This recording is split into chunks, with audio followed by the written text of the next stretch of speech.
Hello again. My name is Indented, and we are back with Night Call. This game really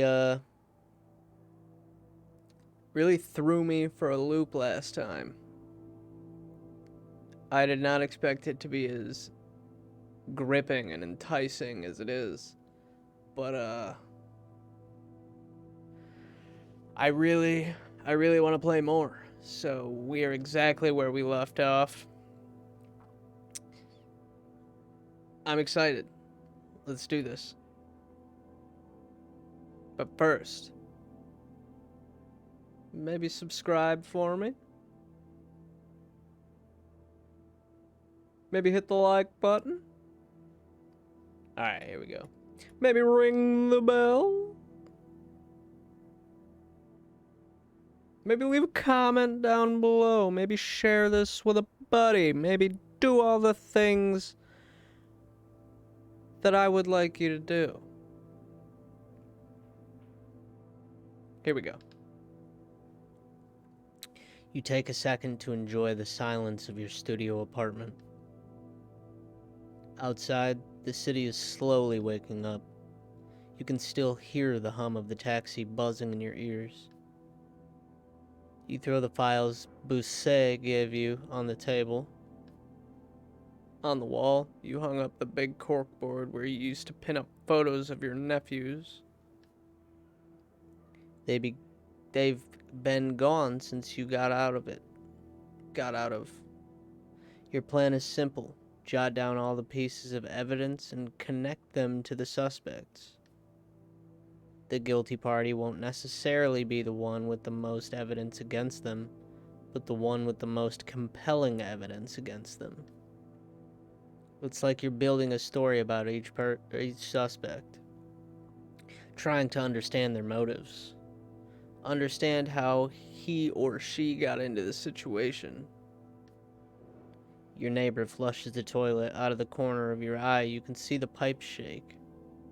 It's time to get moving on your investigation. Oh,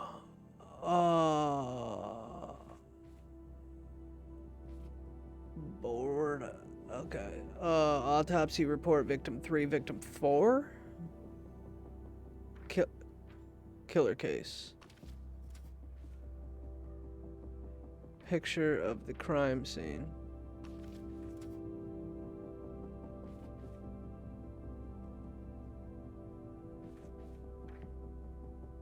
Oh, that was a dude.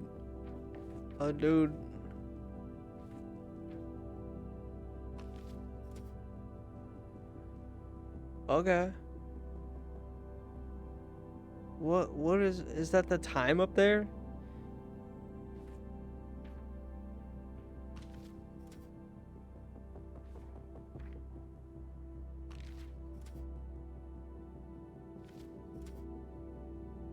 New investigation location. Board. Oh. Oh, wow. Okay. Oh, shit. Okay. Message on crime scene 1. Crime scene 1. Justice. Killer's height.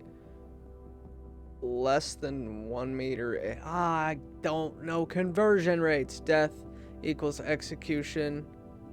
Message on crime scene 2, you deserve this. No sign of violence. Weapons equal rare gun used in the 70s. The killer knew the victims or researched them. Killer left messages in chalk on first 3 crime scenes. Victims killed with bullet in the neck. Message on crime scene 3, time is up. Less than, yeah. Okay, well, they're all less than this. Source, cop.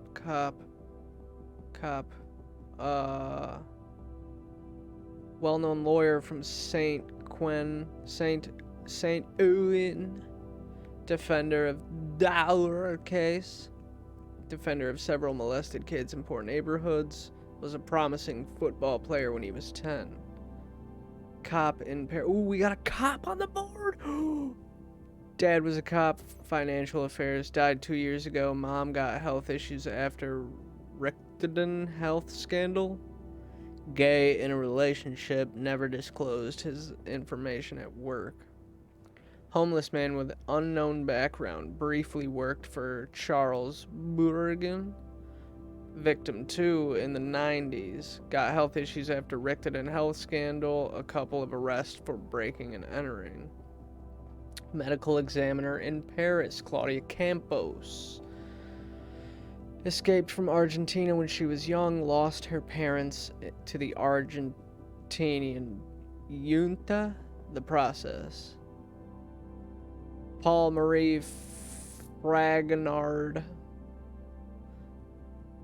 retired cop, joined the police in 1977, divorced from a judge. Ooh. Are you divorced from a judge? You hate your ex-wife, so you're the judge now? Born in the French Antilles, moved to mainland France in 1976.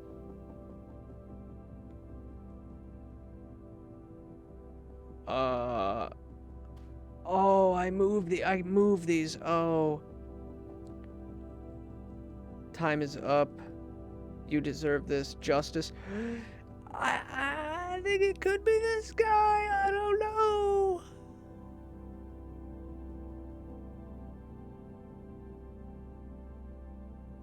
I don't know. Ooh, this is intense, bro. I'm gonna end the night. With a heavy hand, you wipe your tired face. I have $363.31, or pounds, or euros, or whatever. You slowly open the sofa bed and lie down. The events of the day run through your head. The streets, the passengers, their faces, their problems.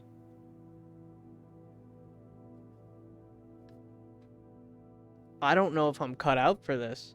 You open one eye. You stretch slowly. It's already nighttime out. You get up quickly. And a few minutes later, you're outside of your studio. Night two, let's go. Oh, I have to get gas and shit now?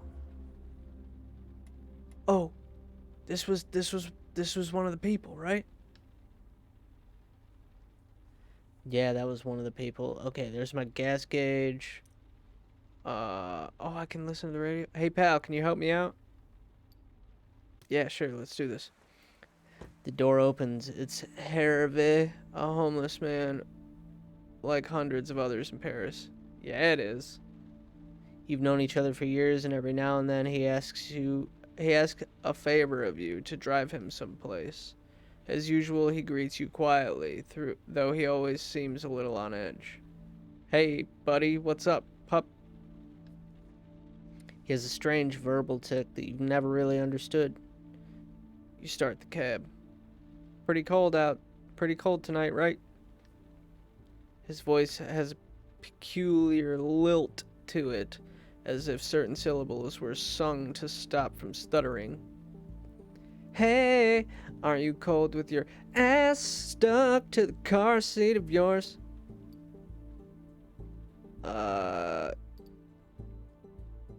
Yeah, we freeze our asses off. That's what I thought. You can't fool me. I know a cold guy when I see one, huh? I've got a place to stay in Passy. Anyway, you can give me a lift. Sure, of course. What was that? Why? Great, mate. That way we can stay nice and warm. In 15 years I've been on the streets. It's never been this cold. I swear. You know, some guys aren't going to make it. Shit. That's how it goes for us. Yes. A pause. His smell is gradually permeating the inside of the cab. I should have picked him up last. Other customers aren't going to be happy about this. It doesn't bring back fond memories, but it doesn't bother you either. You leave the door open later to air out the cab. But you know, I'm used to it. Even before, sure. I don't think I ever told you. When I was a kid, I was never called old. Never. A weird, uneasy break. One time my mother dragged me to the Pyrenees during vacation. Didn't know what the hell to do with me. Liked to drink, you see. And the first night we were... I'm so sorry. I'm so sorry. We were there, I broke a bottle of gin she'd brought along. Should have seen her through a fit. Should. She gave me thrashing, but I gave as good as I got. That's how we used to talk back then. She ended up dragging me by my pants and locking me out on the balcony. Icicles were hanging from the eaves. It had snowed the day before. I sat there for an hour, arms crossed, with like a cardigan on my back, Mac, and underpants on my ass. I didn't budge. She was storming around the apartment. My old lady was yelling at me, but I didn't hear nothing. And well, the cold didn't get to me. See? Felt nothing at all, nah. Wish I could say the same today. What happened in the end? Well, it got dark out. She let me in, did. She was furious all week. It was the last time we went on vacation together. After that, she died. Number up. Yup. A pause.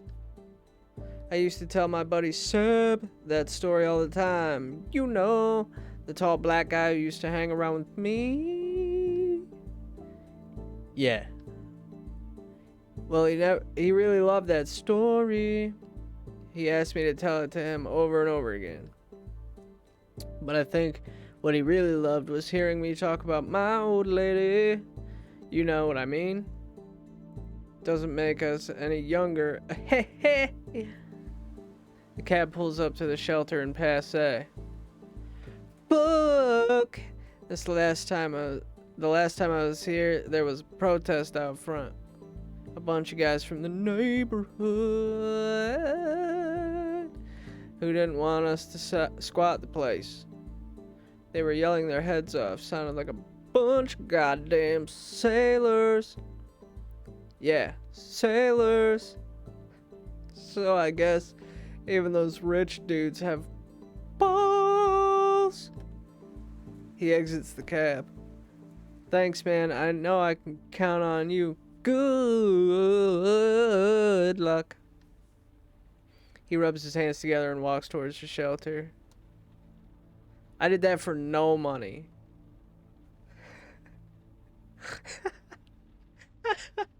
I'm so happy he's gone.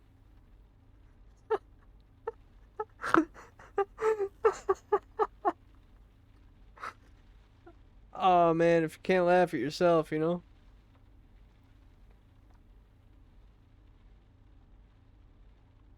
Is this another one of the people?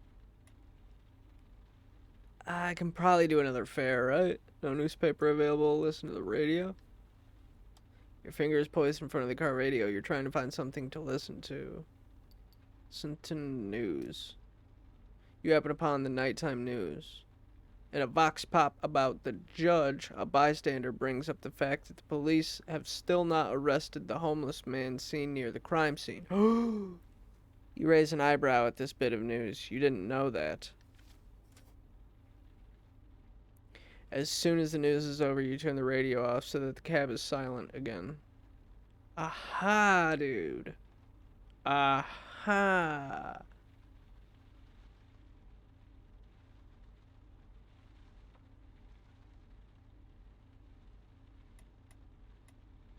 I can't see your face.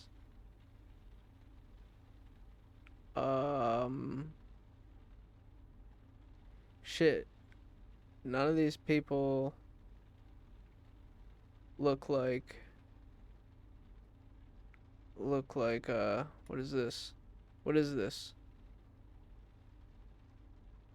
Well, I'm gonna go get gas and then see what that is.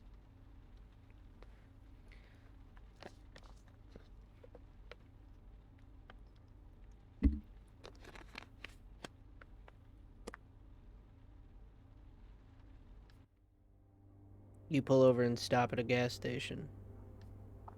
Not a soul in sight. The fluorescent lights irritate your eyes, and the smell of pee is wafting up from the space between the pumps. It's self-service here. You pay directly at the pump. The mini-mart over there. It must sell newspapers.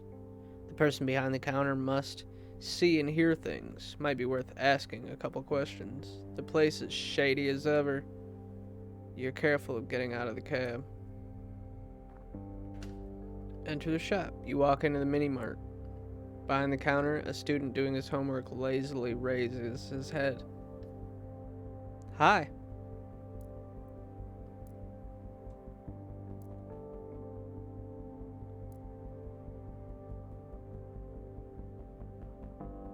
Buy a lottery ticket? Purdue. No go.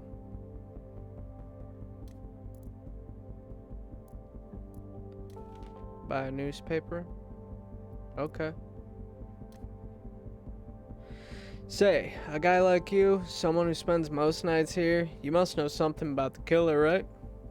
He raises his head and seems almost happy you brought it up.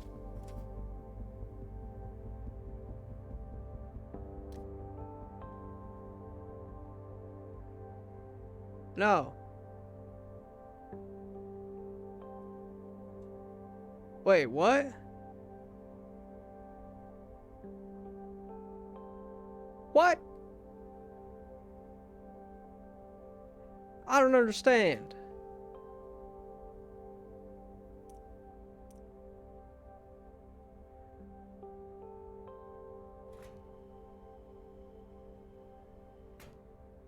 Bam, tank full. Well, that's poopy. You get in your taxi and drive away. Let's go see what this eye is. What is that?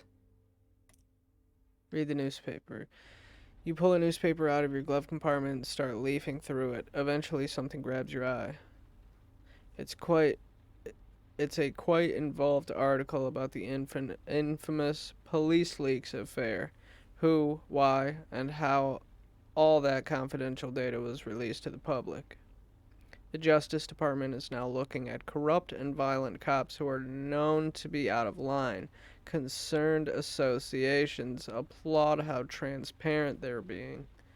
Yet, the more you read, the more you get the impression the journalist does not agree with their methods. You turn the page and stop. You've read about a third of the newspaper. We'll stop reading. You shut the paper. It'll end up in the trash tonight? Oh, I probably should have read more. If you remember, it's there. Otherwise, it will spend the rest of its days in your glove compartment. Well, I can't get fired, so I gotta... Ooh, the masked guy. What is this? No newspaper available? Poop! The passenger who entered your cab slams the door and stares at you intently. What's up, Bousset? Can I help you? Oh, that's not Bousset. Ludvine, I don't know yet. Although the real question is, how can you help yourself? What? Do we know each other? She gives you a sour laugh. Don't play innocent with me. If I were to say to you, her voice is slightly raspy, with an oddly metallic sound. October 27th? That's the date, the night of the attack, the night you... Could this woman be the judge? 10:46 p.m.? No, the attack took place later. Does that ring a bell? You nod your head. Answer. Yes, it does, miss. Don't you miss me? Not another word. She waggles an accusing finger at you. Last October 27th, you were in this very cab, driving a fare, and you committed a crime. That's right, sir, a crime. Let her go on. I'd spent the whole day working like an idiot for that rotten newspaper. Do you have any idea what I do for a living? Town crier. Fuck it, I'm not here to make friends. She heaves a sigh. Very funny. Absolutely hilarious. Her voice is increasingly aggressive. You can feel the anger bubbling inside of her. I'm a sub-editor, Mr. Taxi driver. I correct mistakes that a bunch of moron journalists make. There isn't a single one, not one, who knows how to write a proper sentence. I'd had it. Really had it. And on the night of October 27th, you cut me off. Say nothing. I almost died that night. Me fucking too. She grinds her teeth. You shudder. I crashed my car, my boyfriend's car, that is. The same guy who made yet another comment about women drivers. The neighbors called the police that night. I made such a scene. To think the guy dares call himself a feminist. She pauses for dramatic effect as a disturbing smile spreads over her face. Interrupt you. You talk too much. And what does this have to do with anything? Everything! Her voice is suddenly noticeably quieter, almost fragile. The next day, no more boyfriend. No more car. I messed up a job interview with a major news outlet. A paper where people know how to write. Where they follow basic rules of French grammar. Grammar. Imagine just for a moment. I could have stopped correcting a copy for a bunch of morons. She takes a deep breath. But all because of you? Because of your cab? Everything changed the night of October 27th. A sad, faraway look comes over her. My life has never been the same since. But her voice is bursting with fury and hatred. Forced to go live with my mother while I went apartment hunting in this rotten city where tiny studios cost an arm and a leg. So I started looking for you. The back of your neck breaks into a sweat. You can feel cold, clammy droplets about to drip down your spine. I started asking around. I bribed one of your colleagues into giving me your number. A droplet of sweat starts sliding down your back. Then I found your address. Your first one, that is. Shit. You shiver as drop reaches your boxers. But that's your business. What matters is I did eventually get your other address. The real one. The droplet has reached your tailbone. You've started shaking. At first, I admit, I was planning on going to your place. She shrugs her shoulders. Her voice has softened a little. Just maybe spit in your face or something like that. And then I thought to myself, no, Ledavine. Maybe this guy deserved a chance. You never know. So you're going to apologize. Go on. Give it your all. Take your time. Take a deep breath. She breathes deeply and then exhales. Like that.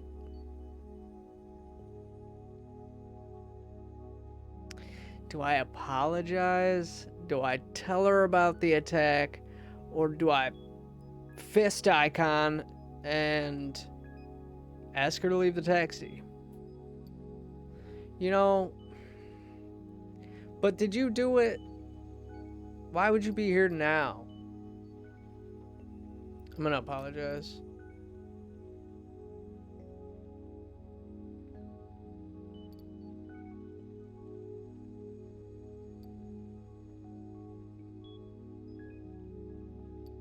I'm truly sorry. I don't remember what happened that evening.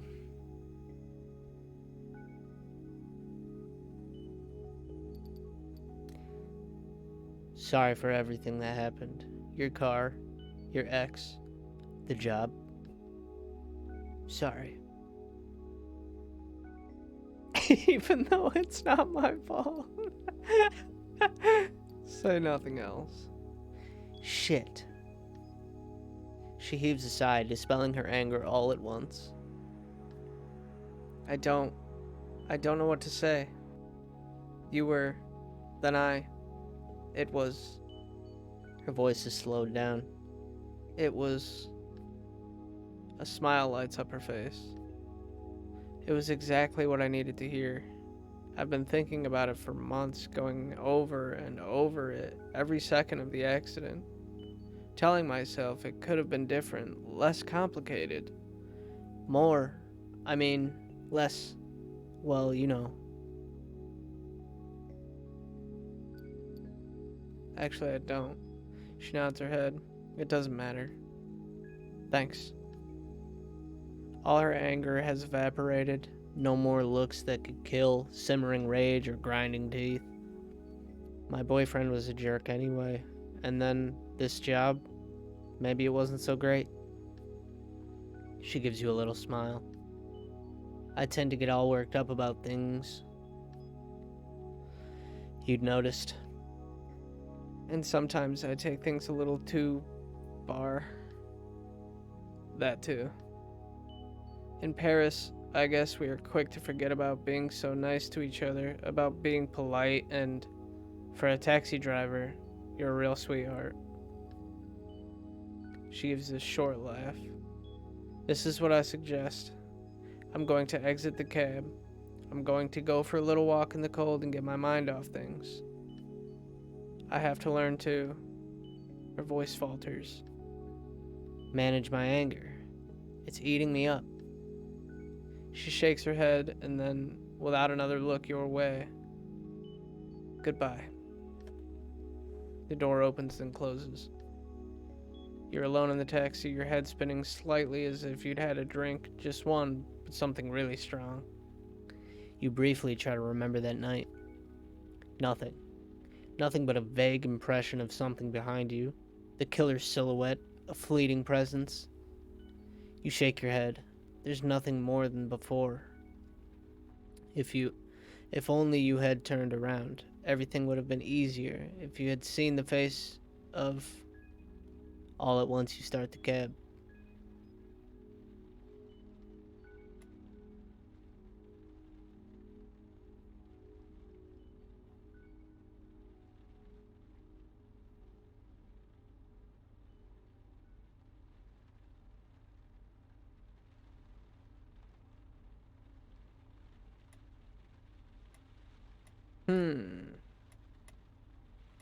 I still don't know what this eye is. Did I make it to the eye? Was that the eye?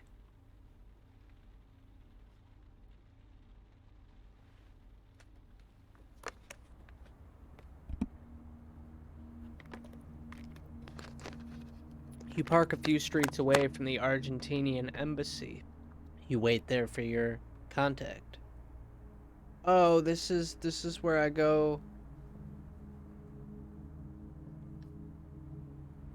You sigh. It seems so odd to have it. Alright.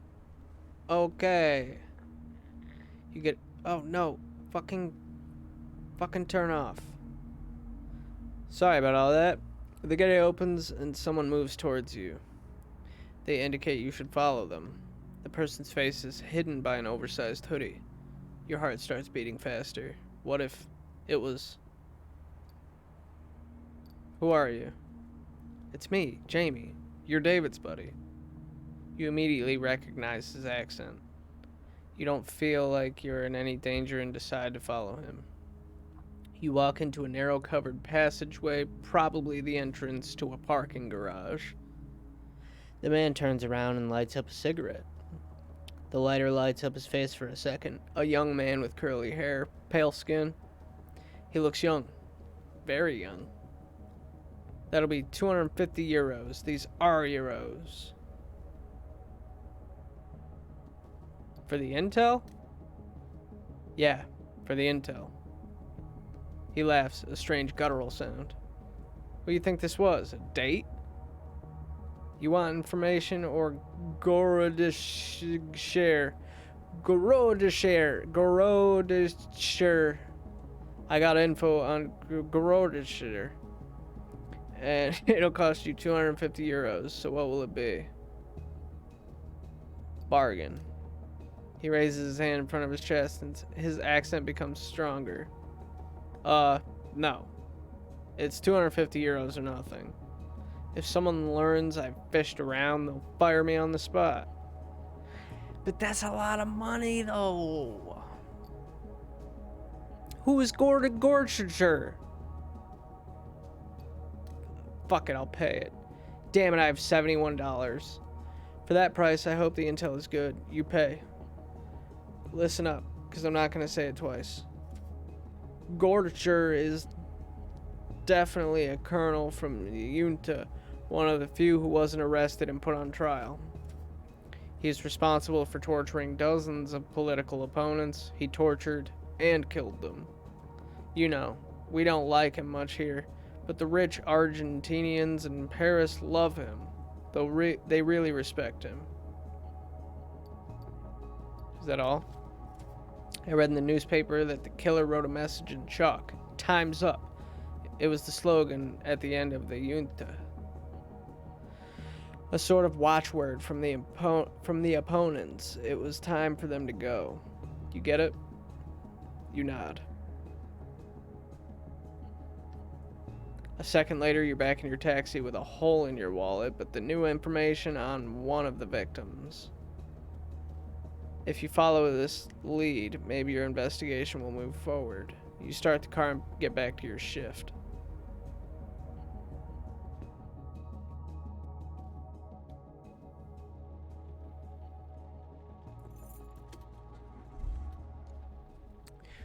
Bruh.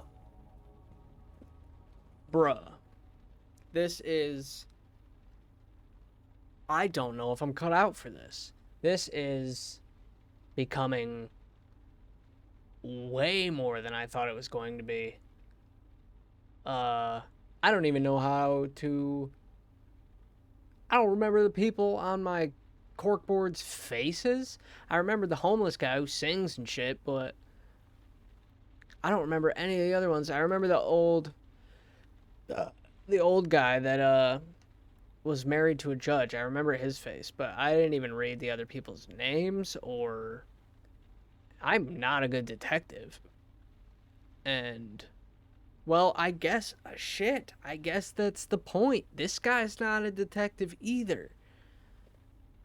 It's playing as someone who's not a detective, trying to detect, while being someone who's not a detective, playing someone who's not a detective, trying to detect them detecting.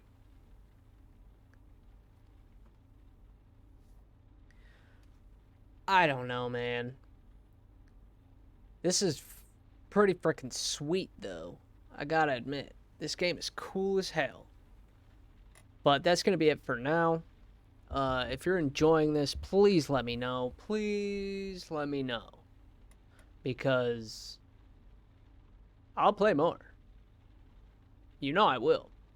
But you have to interact with me to let me know that you want me to do that. Alright? So, like, comment, subscribe, ring the bell. And yeah. That's it. But, thank you so much for hanging out. I really appreciate it. I hope you have a good one, and I will see you around.